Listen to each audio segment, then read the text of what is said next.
whatever. Anyway, so chapter 6. So we've gone over a bunch of this before. So this is just going to be a brief review. The different types of quotation marks for coding. So we have single quotes, which is what a lot of people use. Single quotes, that's about it. Nothing really special to them. What you can do, you can also use double quotes. The reason you would use double quotes over single quotes is that double quotes can contain a single quote. What does that mean? So if I wanted to do, hello, this is Stolter's room, right? Okay, that's not the most grammatically correct. Let's throw an apostrophe in here. Oh, wait. What just happened? Right? I basically cut my string in half by using just single quotes. Now, we've gone over this where I can fix that by throwing a backslash in there.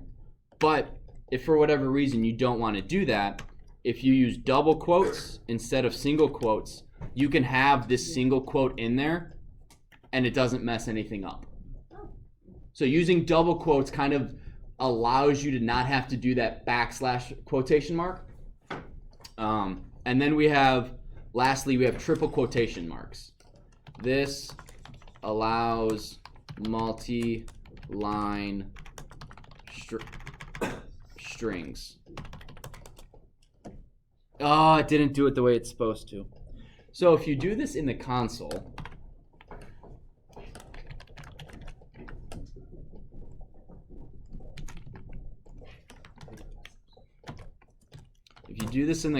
it will actually print out multi-line strings like that. So strings chapter 6. So this is going to be in the student resources folder for you guys. No, not student folders. Master, student resources. There we go. So this will actually print out multi-line strings as opposed to having to go print this \n will \n blah \n blah blah \n blah blah blah. So they do the same thing, but this multi-line, this allows you to print multi-line strings. And especially in college when I was writing code, I had to write all of my code as you guys do in functions or whatever. And then I had to copy and paste that and put all my code in multi-line strings and print it. So when the professor read it, he could see the output of the code, and then he saw what I wrote. So as opposed to, I don't know why, but it just made it easier for him. So that's another good use for multi-line strings, is to show someone your code and have it run at the same time. So you have it run and then they can see it all in the shell as opposed to having to flip between the two.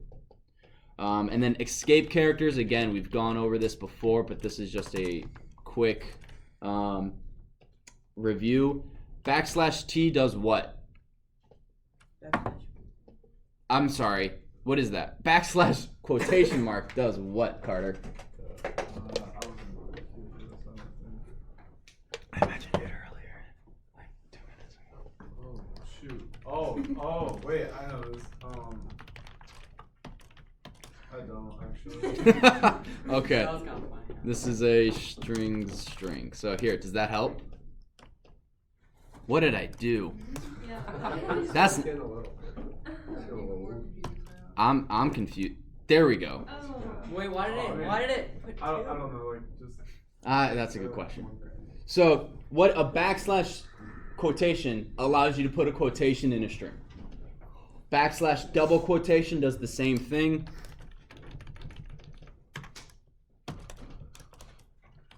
And then we have \. What does \T do? Anyone remember? Nick. Did you just point at Nick? No, I was trying to indicate tab. Oh, I thought you did this. Like, don't call on me, call on Nick. No? Okay. Because the tab usually has a little arrow. Yeah, it's a little arrow. What is going on? That's not supposed to happen. Oh, it's because I'm not printing it. That's my bad, guys.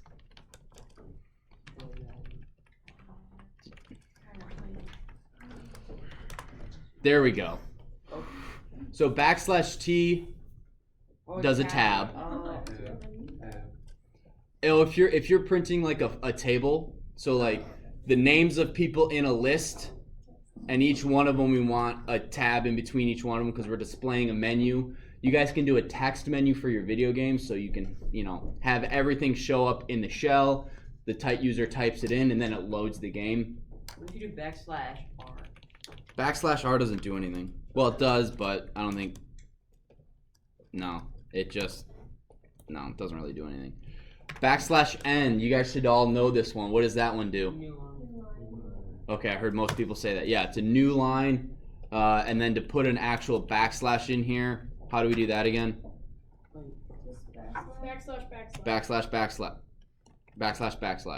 Yeah. Now the reason the \/ has its own \ is because in our file, like remember in our file when we were doing our file path, how we have all those \'s? That's exactly why. That makes no sense. Let me rephrase. So in file locations in a computer, every individual folder is a new folder. Like, oh my gosh. I think we get what you're trying to say. Yeah. Do you get? Yeah. Okay. Do you? Yeah. Wait. So if you don't have, all right, I'm just gonna go with you guys. Get that? That might not be great, but and then one way you can get around having \/ is you can do a raw string. Now what a raw string does is if you put a raw string that ignores \n. So when I do \n, it's actually going to show a \n. It ignores every special escape character there is, and then just prints whatever you type. So if you want to have whatever someone types be displayed, no matter what they type, you'd make it a raw string. Or if you wanted to display exactly what you've typed with no special formatting or characters or anything like that, you would just make it a raw string. Which is again why in our video game, our file locations are, they have this R in the front, and we don't need double \'s here. Triple quotes, okay, we did all that. Now this is the really cool part. So we got about 9 minutes left. Oops, that's not what I wanted to do. Here we go. Start new. So we're gonna learn about the upper, lower, is upper, and is lower. Or as I like to call it, the upper, lower, I supper, and I slower. So what this means is I can take a name and Matthew. We're going to use Matthew. Actually, let's do input name. So let's say our code asks for a name, right? Which is very common. Who here has ever entered a name into anything online ever? Everyone's hand should be up. Nick? Yeah. Okay. So if we write a code that has to have that name a certain way, what if they type in, well, our code is now everything is Matthew, but we don't want, for whatever reason, right? However we're coding, whatever we're coding, we don't want it uppercase. We need it all lowercase.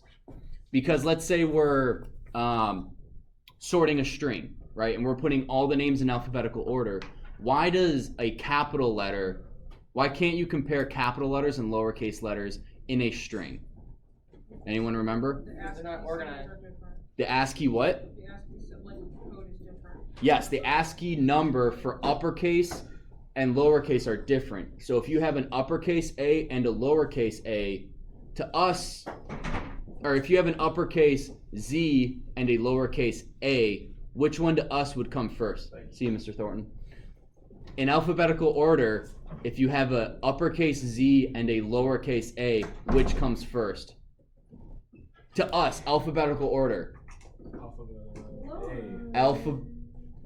In alphabetical order. The capital first. No, to us, alphabetical order. A Z or an A, which would come first? if we were doing something in alphabetical Z. order. No, no, the If Z. humans, you guys were doing stuff in The alphabetical Z. order, The Z. which would come first? A. The A. You meant in like Wow. ASCII. In code, it would be the Z. Because this has a 95, I think the ASCII value of this is 95 and this is 96. So it's very important to make sure that when we're coding, all of our strings are in the same way, right? So what we are gonna do is our code needs to be lowercase-ized. That's a word. So what we're going to do is we're gonna go name.lower, and it gives us the lowercase version of that string. Now look, one thing I want to show you guys, name still is uppercase. All we're doing is we're making a temporary version of name lowercase. So what we would want to do is we want to do like lower name is name.lower. And now we have the lowercase name and we have the uppercase name. Now we can do the same thing with uppercase. So if we do Zach.upper, that gives us uppercase Zach. Does that make sense? Yes. So how do you write it if you didn't even know what the user's gonna put in? Because say you're making a game and then you don't know if the user's gonna put in all caps or if he's gonna put in all lowercase letters. How do you say if user equals? So you would just do if name is. So if we do this, we'll always get false, right? Print good. Right? Because name is always uppercase. So what we would do is we would do, if we want our code to be lowercase, we would do name.lower. So that's how you would do that. Now we also have, and we're going to go over two more right now, and I'm going to briefly talk about the next two that we're going to do. We're going to finish chapter 6 hopefully tomorrow, and then I don't know what's going to happen on Friday. But we have name.isUpper, or as I call it, iSupper. What do you guys think this is going to do? Catan, do you have any idea? Name.isUpper.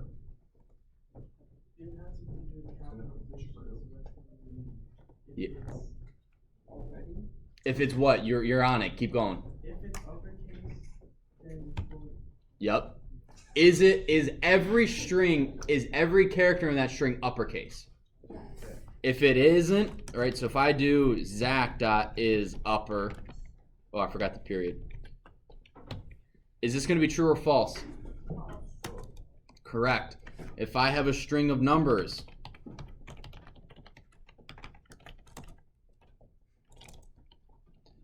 that I don't screw up the command for, false. So Nick, can you put your phone in the box? I caught you. I mean, you got 3 minutes left, so not that big a deal. So you can do also 1, 2, 3 dot is lower. That just checks and sees, is it lowercase? Do you guys have any questions on upper, lower, is upper, or is lower? Can you just re-explain what you said, please? Yes, so is lower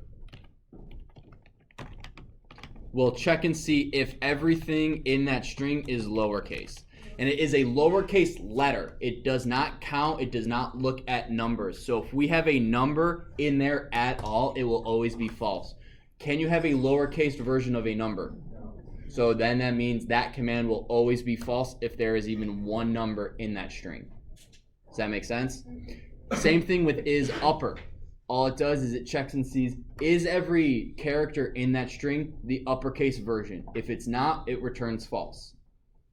And then dot upper just uppercases everything, and dot lower lowercases everything. Make sense? Yeah. Now we also have, they're called the isX string methods. Is it a number? Is it a letter? Is it a number or letter? Is it a space? And is it a title? So there's 5 of these, and I have 2 minutes. So I'm gonna briefly go over these, and then we'll go over more tomorrow. So is alpha Oopsies. Name dot is alpha. Alpha checks and sees, is it made of letters? That's all it does. What if there's a number in it? If there's a number in it, so let's do name.